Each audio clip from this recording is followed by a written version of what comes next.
welcome back to our channel. In our last video we talked about making sure you keep up with the maintenance on your tow vehicle. So today we're going to have a short video on maintenance. This is a wheel bearing assembly for a Toyota Tacoma. Super simple to change, less than an hour and a half, maybe 2 hours if you don't have a lot of experience. But it's really simple to change on these Toyotas. You don't even have to pull the CV axle all the way out just to change the wheel bearing. And, I've already taken mine off, and I'm going to show you the process of putting it back on. It's extremely simple. Okay, so this is the wheel bearing on a Tacoma. If you notice, it's bolted in 4 places. This is your axle. Like I said, you don't have to take it out. It will slide off the front of it if you're doing your service.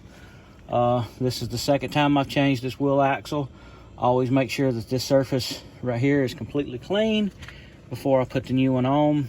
And I'll just go through the steps of putting it on. The first thing I want to do is I've already wiped everything out, but just to double check and make sure everything's out of it. And I'll take a little parts cleaner, spray it out real good. I wiped everything I could wipe out of it, but if you'll notice, there's still some trash coming out of it. You want to make sure it's completely clean. Okay, I don't see any more fluids coming out completely clean, so that's all the brake dust and stuff. When these wheel bearings go bad, if you'll look down here, this is the stuff that comes out of the wheel bearing. It's just black, almost dust stuff. And that's not brake dust, that's actually out of the wheel bearing. So it gets all up in here, so you want to make sure you get it completely clean before you put it back together. And as you can see, this is the new wheel hub assembly. It already comes with your Loctite on the bolts. The main thing is you need to make sure that this is completely clean. This is a machine surface. This is where this right here rides, and also where this O-ring that comes with a kit that I've already installed, where it keeps the water from getting in. Also, it comes with a new seal to go in the rear of it. I'm not going to be replacing that today. The seal and everything that is in mine was completely fine. I checked it, no cuts, no nicks, anything, so I won't be replacing this. If you have to replace this, you have to break the knuckle here and take the sway bar link off and take the drag link off to get this to swing out, so you can get the axle pushed in far enough to remove this seal and replace it. But mine is completely fine. It's extremely important to get this clean, because when these bearings in these Toyotas go bad, it leaves this dusty, almost like brake dust material in this area. As you can see, there's some on the ground here. It looks like a charcoal dust. Yeah, it looks like charcoal dust almost. It's not brake dust. I know it's not brake dust because you have this seal here, and you also have this O-ring here that keeps the water and the dust and everything out. It's the bearing material going bad, and that's where all the dust comes from. So when you go to install it, make sure you have your brake dust cover ready to go on. It's a little bit tricky. You got to kind of hold a couple of things here at once. Also, you need to make sure that your axle is pulled completely towards you, so it's seated into the seal in the back. And what I like doing is I like placing this on here like this. Your bolts come through a little bit, and I'll slide this up on as one assembly, and then I will start tightening the bolts. You just have to get everything lined up all at the same time, which can be a little tricky, and get a couple of bolts started. Okay, that's one started, and the other one started on this side. When you put this on, make sure you get this dust cover orientated right. This cutout is for the brake assembly when it goes on. So, like I said, you just have to make sure that you have everything orientated in the right direction when you go to put this on. Also, you have to sort of play with this hub a little bit, because these bolts will actually won't come all the way out, and they will get stuck behind these other lugs. So to get access to all your bolts, you might have to adjust your hub a little bit, and you should be able to turn it when you do this. As you're tightening everything down, what I like to do is just like when you're doing a wheel, you want to kind of snug everything up in a crisscross pattern, because that outside flange, as I was talking about, has to go in the other flange. And like I said, it's a machine surface, so it has to go in there square. If you get it out of square, it will not go. And if it doesn't feel like it's going easily, stop what you're doing, because you have it off. So what I'll do is I'll tighten this side a little bit, and I'll tighten this side a little bit, and when I feel that those are even, see, you can see it's starting to pull up snug. Okay, and I will change. I'll go to this one, and I'll snug this one down some, and when I start to see it pull up, start pulling in, and when I'm talking about, you'll see this gap close up. You'll see that gap close up as I tighten it. As I tighten it, that gap right there will slowly close. Okay, so I'll make a couple of turns on this side and close that gap up, and then I will go down here to the opposite corner and do the same thing. I'll get this one snugged up, and I'll tighten it in until it pulls in just a little bit.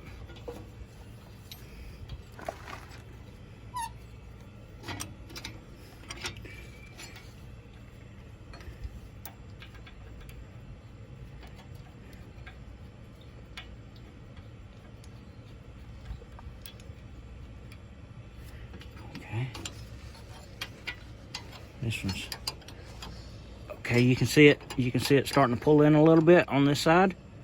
Okay, and now this one's loose, so I'll tighten this one up, and it'll pull in a little bit. When I start seeing it pull in a little bit, I'll change, and I'll go to the one opposite corner of it, and I will just keep doing this as I work around. Okay, now something else is very important. As you do this, you want to make sure that your CV axle doesn't get pushed back, because you want it's seated on that seal right now, and you don't want it to push through and get off that seal. So what I like to do is I will put my nut on the CV axle, and I won't really tighten it. I'll just bump it up a little bit, just to keep it a little bit snug. Just one little teeny tiny ugga-dug. Okay, and then I will go back to tightening these all the way around. And like I said, I'll continue to do it in a crisscross pattern. And as it snugs up, I'll bump this again and tighten it up a little bit more as I go. And I'll bring you back after I have all these bolts tight. Okay, now I have everything tightened up. All four of these bolts are tightened up. The bolt going for the CV axle is tightened up. And this is your retainer. This is what keeps this nut from backing off. And this retainer right here will go on a bunch of different directions. And what you're trying to do is I'll just line it up there, and I'll put it up there, and I'll start spinning it until there's a hole that lines up with a hole that's in it. And then after you get a hole that's lined up, I'll put my Carter key back in it, and bend my Carter key over where it will hold it.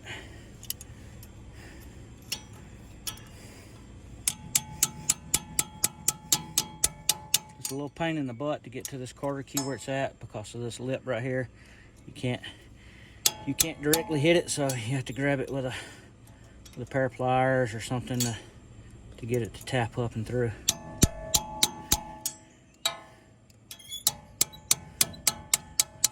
once you get it tapped through, if you'll look at this down here, you want to make sure, let me see if I can turn it over. Yeah, I can turn it over. You want to make sure that this key, that this piece is all the way seated down between those little ears that stick out. And then I have a certain way that I bend these quarter pins over. The way I like doing them is I'll pull one of them out and I'll get it all the way pulled out, and I'll rotate it around here so you can sit better with the camera. And I will get it around, and after I get it around, what I like to do is I like to bring it all the way back across onto the main hub, and I just tap it down. And the other one I will do the same thing. I don't know if this is the right way to do it, but this is just the way I was taught to do it. I've been doing it like this for years, never had a problem. If you'll notice, there's other Carter keys here done the same way, and up here that's done the same way.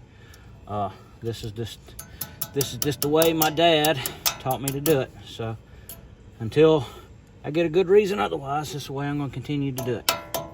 I like it like that because when it's locked up here like this, it doesn't let this part rotate. I know this right here will always be up and down and parallel like this, so I know I don't have to worry about it spinning. I know this Carter key, there's no way it will not move back and forth, and it will not twist. That's the reason my dad taught me to do it that way.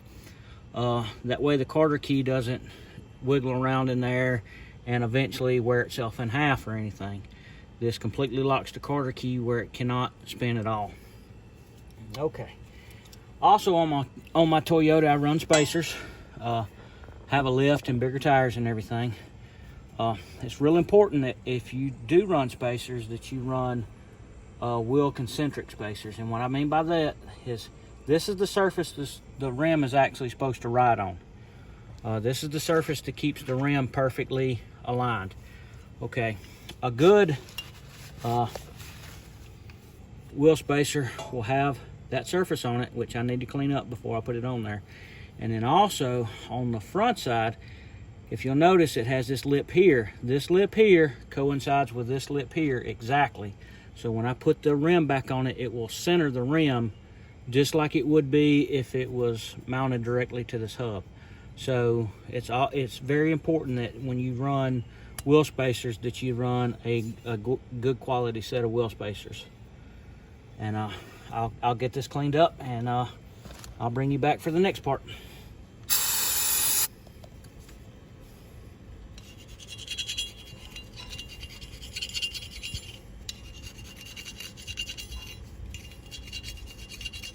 Okay, now you can see I have all this area cleaned up where it will set on here. And what I mean by concentric is it sets on here, and it cannot go right and left. It's completely encapsulated. Now it will turn a little bit, but the lug nuts are acorned, and inside of here it matches that. So when these lug nuts run down in here and they center themselves in the hole, it will center it that way. Okay. This is just your dust cap, and you know it just taps back on there. So just tap it back on there. Just walk around it as you tap it on. It will make a change in sound once it's seated. It's obvious once it's on there. Like I said, you just walk around and tap it on. I should be using a hammer for this, but it's okay. Okay, hear that ringing sound? That means it's tight. Okay, and that's that. That's on. Okay, next step is your brake disc goes on. Okay. And after your brake disc goes on, I do run wheel spacers. So wheel spacer goes on after the disc. The disc. It's real important that you buy a quality wheel spacer.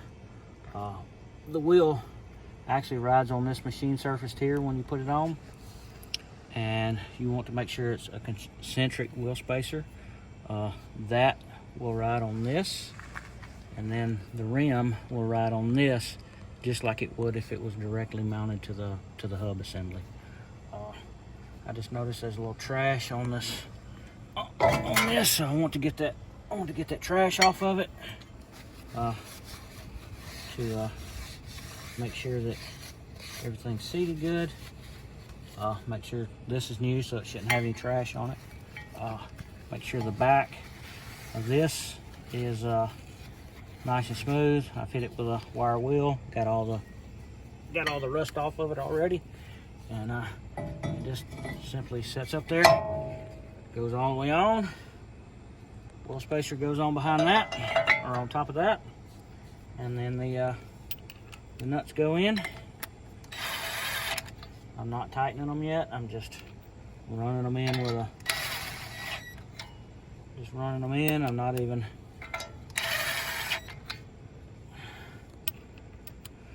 impacting them.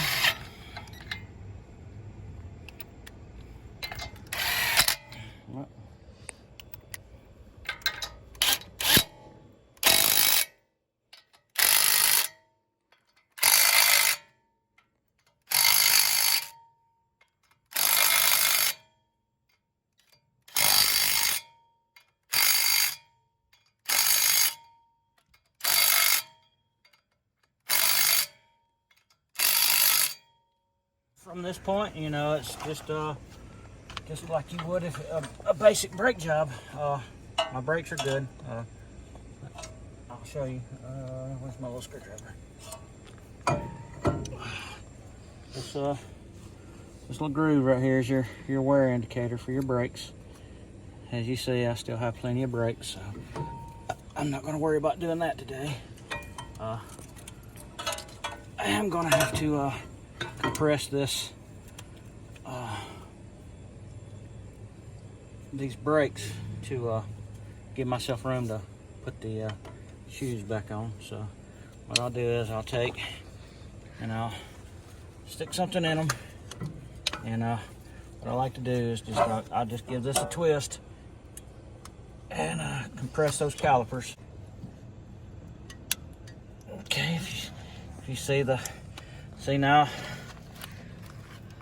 now to go all the way around, and now this will slip right up over the top of the brakes, and I'll reinstall the bolts on the back, and I can't do it with you standing there.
Tighten that down.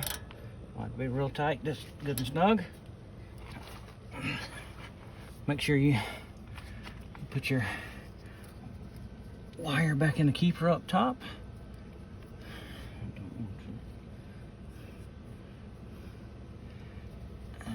There we go. And also the ABS sensor.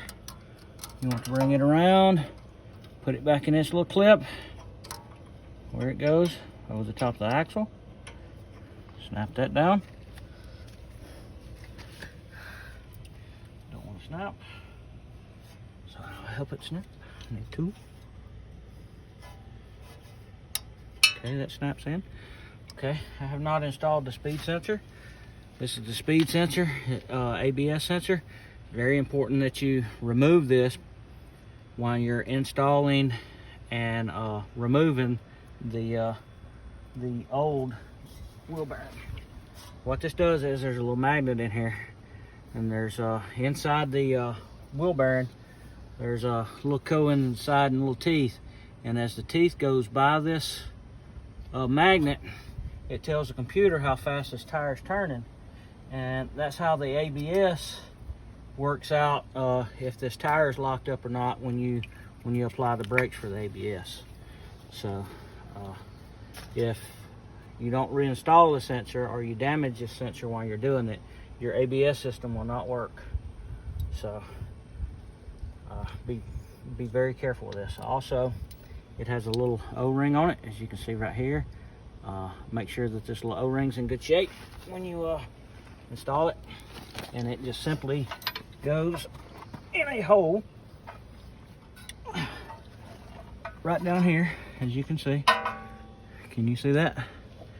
It just slips in this little hole here, and you can feel the O-ring as it just you can tell the O-ring just snapped into its little home in there, and then this little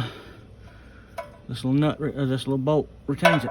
Okay, and then you just snug this little bolt down. Now, do not tighten this bolt extremely tight. You really just want to go past hand tight for this little bolt, because you don't want to break that. It's just a little plastic housing, and you don't want to break that. So just a little bit past hand tight, and make sure you replug your sensor in. It goes in, and you'll hear it click when it seats. Listen. Okay, it's seated. Tug on it. Make sure. If you'll look right here, look inside this little thing. You see this little ear that's in the very center. Make sure that you can see a little gap behind it, and then if you can see that, you know it's completely in there seated. And then from there, it's just as simple as reinstalling the wheel, and that's how I do a wheel bearing in my truck. So that's all it? That's it. Everything's put back together.